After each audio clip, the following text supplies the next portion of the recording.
పిల్లలు సాయిరామ్. అమ్మమ్మ మళ్ళీ ఇంకో కథతో మీ ముందుకు వచ్చింది. ఆ కథ ఏంటి తెలుసా? స్నేహం యొక్క విలువ. అంటే స్నేహం ఫ్రెండ్షిప్ అనమాట. ఒక ఇద్దరు ఫ్రెండ్స్ ఉన్నారు. వాళ్ళు ఏంటంటే ఒకరి పేరు రాము, ఇంకోటి పేరు శ్యాము. ఈ రాము శ్యాము చాలా మంచి స్నేహితులు అన్నమాట. వాళ్ళు ఎక్కడికి వెళ్ళినా ఇద్దరు కలిసే వెళ్ళేవారు, కలిసి ఆడుకునేవారు, కలిసి స్కూల్కి వెళ్ళేవారు, మళ్ళీ కలిసి చదువుకునేవారు. పక్క ఇళ్లలో ఉండేవారు. వాళ్ళు బాగా మంచి ఫ్రెండ్స్గా ఉండేవారు. అంటే ఏదైనా సరే అన్నింటినీ వాళ్ళు షేర్ చేసుకునేవారు అన్నమాట. అలా ఉన్నప్పుడు చాలామందికి అంటే ఏదైనా మంచిగా ఉన్నప్పుడు అసూయ అంటే ఏంటి, జలసీ అనేది కొంతమందిలో కలుగుతుంది కదా. వీళ్ళిద్దరిని చూసి ఇంకొంత ఫ్రెండ్స్ ఉంటారు కదా స్కూల్లో, ఆ స్కూల్లో ఫ్రెండ్స్కి కొంచెం జలసీ ఫీల్ అయ్యేవారు. వాళ్ళకి కొంచెం జలసీగా ఉండేది అన్నమాట. వీళ్ళంతా చూడు వాళ్ళిద్దరే ఆడుకుంటారు, వాళ్ళిద్దరే చదువుకుంటారు, వాళ్ళిద్దరే కలిసి స్కూల్కి వస్తారు, మమ్మల్ని ఎవరూ మమ్మల్ని కలుపుకోరు చూసేవాళ్ళు అని వీళ్ళకి చూడాలి, వీళ్ళని చెడగొట్టాలి, ఈ స్నేహం చెడగొట్టాలి అనుకుని కొంతమంది ఏం చేశారంటే ఈ రాము మీద శ్యాముకి చెడ్డ మాటలు చెప్పడం మొదలుపెట్టారు. వాడు చాలా చెడ్డవాడు, చెడ్డ పని చేస్తున్నాడు, వీళ్ళని తిట్టాడు, వాళ్ళని కొట్టాడు అంటే ఏవో ఒక చెడ్డ మాటలు చెప్పడం మొదలుపెట్టారట. వీడు వెళ్ళలేదు, శ్యాము అసలు వెళ్ళలేదు. ఎందుకంటే చాలా మంచి స్నేహితుడు, వాడి గురించి తెలుసు కదా వీడికి. అందుకని వీళ్ళు చెప్తున్నారు ఏం కాదన్నాడు, వీడు వినలేదు. వెనకుండా ఇద్దరు స్నేహంగానే ఉండేవారు, ఇద్దరు ఎప్పుడు కలిసే వెళ్తూ ఉండేవారు. కానీ ఎప్పుడు చెడ్డ మాటలు చాలా చెడ్డవిడ. అంటే మనకి మంచి తొందరగా మనం గ్రాస్ప్ చేయలేము, చెడుని తొందరగా తీసుకుంటాం. అందుకని తొందరగా మైండ్ ఇంకా మీద ప్రింట్ పడిపోతుంది, చెడు యొక్క ప్రింట్ పడిపోతుంది అన్నమాట. అది వీళ్ళు చెప్పగాను ఒకసారి చెప్పారు, 2 సార్లు చెప్పారు, 3 సార్లు చెప్పారు. ఇంకా అయినా వీడు వినలేదు, శ్యాము వినలేదు. ఎందుకంటే నా స్నేహితుడు రాము చాలా మంచివాడు, నాకు తెలుసు వాడి గురించి. అందుకని వాడి గురించి వీళ్ళు తప్పుగా చెప్తున్నారు, అందుకని వద్దు, ఏ గొడవ వద్దు, నేను రాముని స్నేహాన్ని నేను వదులుకోలేను అనుకున్నాడు. స్నేహంగానే ఉంటూ వచ్చారు. కొంతకాలం వచ్చరికి అలా 10 సార్లు చెప్పేసరికి వాడిలో కూడా కొంచెం అనుమానం వచ్చింది. ఎప్పుడు చెడు చెప్పగా చెవులో చేరుతుంది, చేరి అదల్లా మెదడుకు చేరుతుంది, బ్రెయిన్ దాకా వెళ్ళి బ్రెయిన్ ఆలోచిస్తుంది. చెప్పినగా చెడు యొక్క బ్యాడ్ యొక్క ఇంప్రెషన్స్ మైండ్ మీద చాలా బాగా పడతాయి. అదే మంచి ఇంప్రెషన్స్ రావు, గమ్ముని పడవు. ఆ చెడు ఇంప్రెషన్స్ పడేసరికి వీడికి కొంతకాలానికి వాడు చెప్పగా వీడిలో కూడా అనుమానం వచ్చింది. వీడైతే నిజంగానే చెడ్డవాడేమో, అందుకనే వీళ్ళు ఇలా నాకు చెప్తున్నారు, లేకపోతే వీళ్ళు ఎందుకు చెప్తారు అనుకుని ఆలోచించి నెమ్మదిగా వాడితో స్నేహం తగ్గించి, వాడితో మాట్లాడడం తగ్గించి మిగిలిన వాళ్ళతో స్నేహంగా ఉండడం మొదలుపెట్టాడు. కొత్త వాళ్ళతో స్నేహంగా ఉంటూ వచ్చాడు. అప్పుడు వాళ్ళు ఆనందించారు, ఎందుకంటే అమ్మయ్య వీళ్ళిద్దరికీ చెడగొట్టాం కదా అని వీళ్ళు ఆనందపడ్డారు. అంతే కదా మరి. అలా చేస్తాను. ఇప్పుడు రాముకు మాత్రం చాలా బాధ అనిపించింది.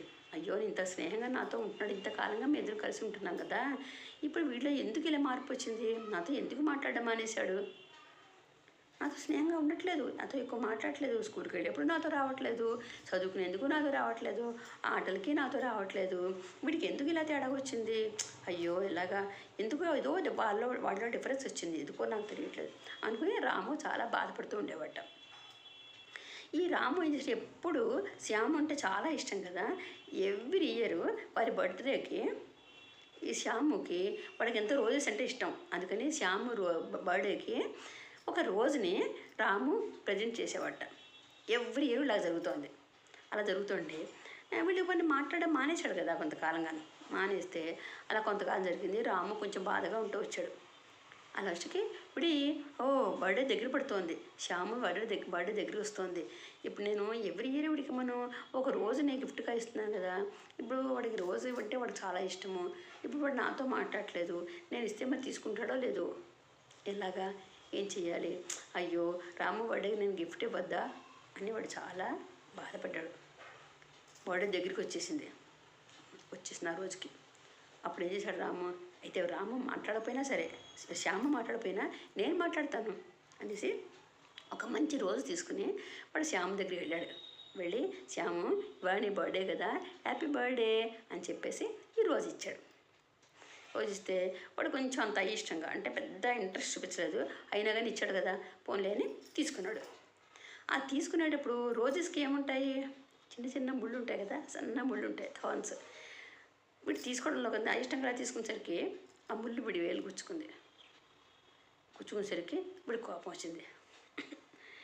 చూసావా, ఇప్పుడు నన్ను ఆ ముళ్ళు నాకు గుచ్చుకోవాలని చెడ్డ అభిప్రాయంతో వాడు నాకు ఇచ్చాడు, రోజు ఇచ్చాడు. నన్ను అమ్మకి ఇష్టంతో ఇవ్వలేదు వాడు, ఆ ముళ్ళు గుచ్చుకోవాలని ఇచ్చాడు నాకు, నేను బాధపడాలని నాకు ఇచ్చాడు అని శ్యాము అనుకున్నట్ట. తప్పుగా భావించాడు.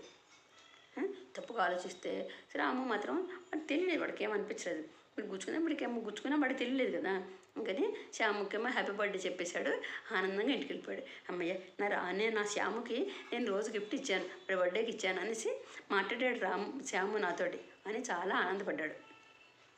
కానీ వీడికి ఇంకా శ్యాముకి కోపం పోలేదు. ఎందుకని అంటే చెడు అభిప్రాయం, చెడు మనకు చేరినంతగా మంచి చేరదు కదా. ఒక మనిషిని గురించి మనం చెడుగా అభిప్రాయం బట్టి ఆలోచించామంటే ఆ చెడు ఆలోచనలే మనలో ఇంకా కలుగుతాయి. వాడంత మంచిగా రాము మారి వీడికి వచ్చినా సరే, వీడికి వచ్చే గిఫ్ట్ ఇచ్చినా కానీ వీళ్ళు ఒక చెడ్డ ఆలోచనలు ఉండడం వల్ల నాకు ముళ్ళు కూర్చుకునేందుకోసం ఇచ్చాడు వాడు రాము నాకు పువ్వు. లేకపోతే ఎందుకు ఇస్తాడు, ఇంతగానే మాట్లాడడం మానేసినా కానీ పట్టుకుని ఇచ్చాడంటే నా మీద కోపం ఉంది వాడికి, ముళ్ళు గుచ్చుకోవాలని ఇచ్చాడు అనుకునేసరికి ఆ తర్వాత ఇంకా అలా కొంతకాలానికి రాము మళ్ళీ చక్కగా మంచి మాటలు మాట్లాడాడు, వాడితోటి మంచిగా స్నేహంగా ఉన్నాడు. చెప్పాడు చెడు మాటలు వినకూడదు అనేసి, చెడు అనవద్దు, చెడు వినవద్దు, చెడు కనవద్దు అని మన బాపూజీ చెప్పారు కదా. అలాగా చెడుని ఎప్పుడు మనం తీసుకోకూడదు. కానీ ఆ చెడుని తీసుకోవడం వల్ల శ్యాము చెడ్డ మాటలు వినేసి రాము తన స్నేహితుడైన ప్రాణ స్నేహితుడైన రాముని వదులుకున్నాడు. కానీ రాము వదులుకోలేదు వాడిని కొంతకాలం పోయాక మళ్ళీ మంచి మాటలు చెప్పి వాడిని నువ్వు చెడు చేస్తున్నావు అని మిగిలిన స్నేహితులు చెప్పుకునే మాటల్ని వీడికి వినేలా చేసి, నువ్వు తప్పు చేస్తున్నావు, నువ్వు నా మీద చెడు ఇంప్రెషన్ కలిగించుకున్నావు నువ్వు, కానీ అది కాదు, కరెక్ట్ కాదు, వాడు చెప్పింది మన ఇద్దరిని విడదీయాలని వాళ్ళు చేశారు, అందుకనే నువ్వు దాన్ని పట్టించుకోకు, మన ఇద్దరం ఎప్పటిలాగా మనం స్నేహంగా ఉందాము అన్నాడు. ఇక్కడికి అప్పుడు నెమ్మదిగా కొంతకాలానికి శ్యాము కూడా కలిగింది. అవును, వాళ్ళు మనకేమో చెడు చెప్తున్నారు, వాళ్ళు నేను రాముతో స్నేహంగా ఉండడం వాళ్ళకి ఇష్టం లేదు, అందుకని వాళ్ళు నాకు కల్పించి చెప్పారు, అందుకని నేను వాళ్ళ మాటలు పట్టించుకోకూడదు అని రాము పట్ల మళ్ళీ స్నేహాన్ని చూపించి ఇద్దరు చక్కగా కలిసిమెలిసి ఉండడమే అలవాటు చేసుకున్నారు. మళ్ళీ అన్ని పనులు కూడా వాళ్ళు కలిసి చేసుకుంటున్నారు అన్నమాట. చూసారా, చెడు అనేది తొందరగా మనం గ్రహించేస్తాం, మనం విడిపోతుంది మన మైండ్కి. మనం మంచి చెప్తే చూద్దాంలే అనుకుంటాం, కానీ చెడ్డ మాట ఎవరి మీదైనా మనం చెడ్డ మాట చెప్పామంటే ఆ చెడు మనకు తొందరగా చేరుతుందిట. దాన్ని అలా తీసుకోకుండా మనం మంచి చెడు ఆలోచించి ఏది మంచిది ఏది చెడుతో అని మనం ఆలోచించి మనం నిర్ణయం తీసుకుంటే కనుక ఎప్పుడు మనం చెడ్డ నిర్ణయాలు తీసుకోలేము, రాంగ్కి వెళ్ళము ఉంటాం, అది మంచిగా ఉంటాము, మన స్నేహం చెడకుండా ఉంటుంది, మన నిర్ణయాలు కూడా చెడుగా ఉండకుండా ఉంటాయి మంచిగా. బాగుంది ఇది అంటే ఎప్పుడు చెడుని తీసుకోవద్దు మనం. మరి మన బాపూజీ చెప్పారు కదా, చెడు అనవద్దు, చెడు వినవద్దు, చెడు కనవద్దు. ఈ చెడు అనేది మనం తీసుకున్నామంటే చాలా చాలా మనకి పెద్ద పెద్ద అపాయాలు కూడా మనం దారి తీస్తామన్నమాట. వాడు కూడా దారి తీసి అటు కూడా పొందాల్సి వస్తుంది.